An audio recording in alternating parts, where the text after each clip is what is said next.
Joshua 24, verse 14. Isihloko apha sithi ukufa kukaYoshua uhlaziyo lomnqophiso. Verse 14 ke ufunde amadoda. Moyikeni ngoko uYehova nimkhonze ngokugqibeleleyo nangenyaniso. Susani ooThixo abekhonza bona oyihlo phesheya komlambo naseyiphutha. Nimkhonze ke uYehova. Verse 15. Ke ukuba kubi emehlweni enu ukumkhonza uYehova, zinyuleleni namhla oyena niyakumkhonza, nokuba ngooThixo ababekhonza bona oyihlo ababephesheya komlambo, nokuba ngooThixo bama-Amori elihleli ezweni labo. Ke mna nendlu yam siyakukhonza uYehova. Verse 6.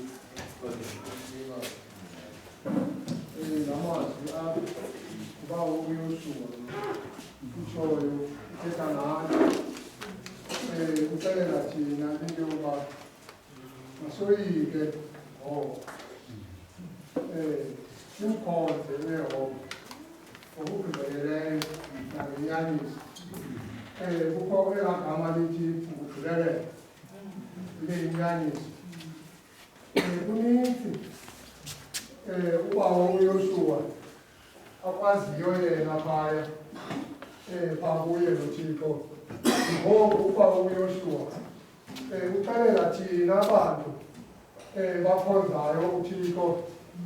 Kukho nabanye abantu abakhonza uThixo engevuye uThixo, ngoba yithi eli lizwi lendawo susani ooThixo babekhonza bona obawo phesheya komlambo. Laa ndawo ithi kukugqibelela,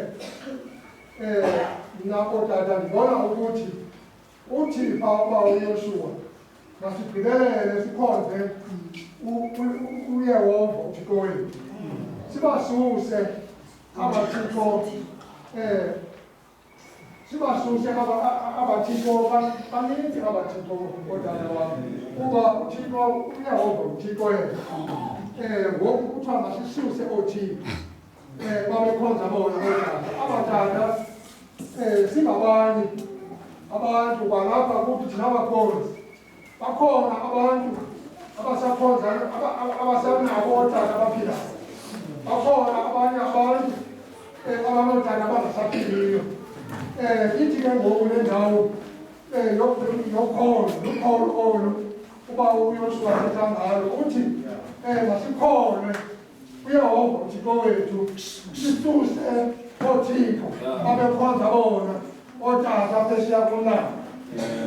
Abatata olu kholo lwabatata lukholo uThixo alisusileyo kuye, into yoba malisuke kuye, singakholelwa kootata babekhonza phesheya komlambo.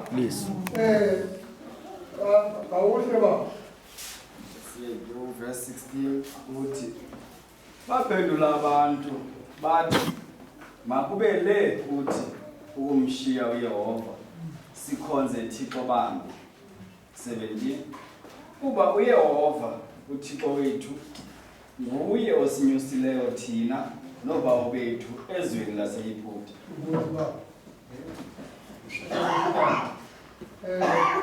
Apha siyayava ngootata wam into yoba uThixo uthi masisuke kwezi zinto zasenziwa ngootata. Kukho emaxesheni ukwela ngomntu, umntu uswelekile, siyayazi ngasisonke loo nto into yoba uswelekile kuthiwa ke ngoku namhlanje uyahamba lo mntu uyobekwa emangcwabeni uyongcwaba ahambe lo mntu ayongcwatya emangcwabeni kodwa eli lizwi lithethayo namhlanje lithi uhambile laa mntu wongcwatya kodwa sithi kwathina bantu balapha kolu kholo likaYehova uThixo sivele nomnye ukholo kootata bam sithi siyamkhapha lo tata siyamkhapha lo tata nalo mama ndawudibanisa ngoba ngelinye ixesha aba bantu kuthiwa kuphathwa utata kuphinde kuthiwe utata kuyakuyiswa kuphinde kuthiwe kuphathwa umama nomma sendifumanayo zofika lapha kuba ngoku xa sikhapha lo tata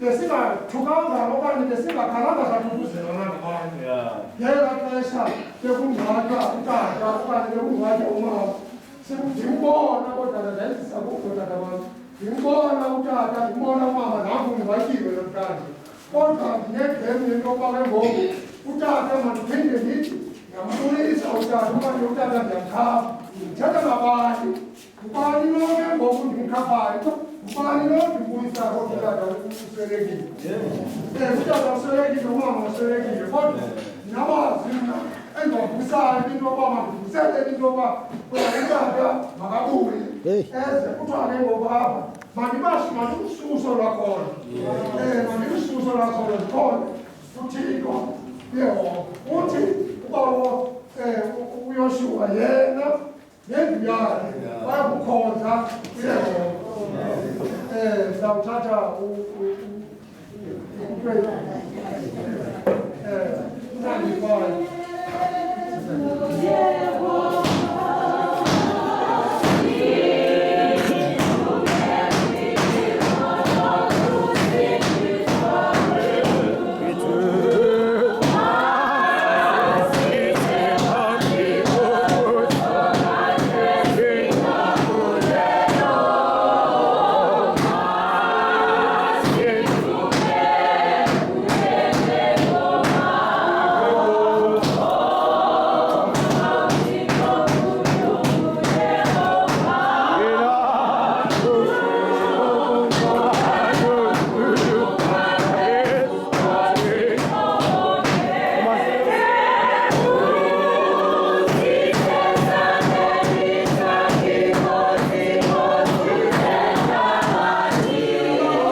emhlabeni usiqokelele izono zethu njengoba nathi sibaxolele ababasengathina ungasilise empilweni usisindise emhlabeni ngoba umqangi wakho amandla wakho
Le mini camp yethu ndazi ngibane bethiye ngelo thuba bathi mini camp the mini camp iyacaca ukuba iyavuselela ngoba ngoku uyasivuselela tata masiyibulele lo mvuselelo usenzele yona athi nobebelibele umuntu uba kanene kuhanjwa njani na utho namhlanje wathelwa cha ngenxa ngenjayelelo osibekele zona tata ndiyabulela xa nditshoyo injayelelo zakho uyazi akho nto yodlule ukuhamba yabona ukuyahamba ngeenyawo zakho kwakuthiwa kuwe into ethile endaweni ethile uhambe uthi bakuthiwe endaweni ethile kuthiwa into ethile uhambe inene uthi kuyakuvuza ngaloo uyenzayo ungahambeli uthanda kwakho ngamazwi wami okubulela laba ujani enye nenye ndizayithetha nawe le ngoku ndigqibile ngoku le ndiyithethayo ngoku ke siza ke ngoku ixesha lethu yi-quarter past ngoku 12 njengoba i-quarter past 12 nje ngokwa ngokweprogram yethu besiza kufaka utata wethu ubawo utiketile umlungiseleli wethu. Ngoku ke sizawufaka tofana andiyazi noba bade badibana notata ndiphazamisekile botata andiyazi noba ndide nadibana ngento beke isicelo sami bendisicelile kuni.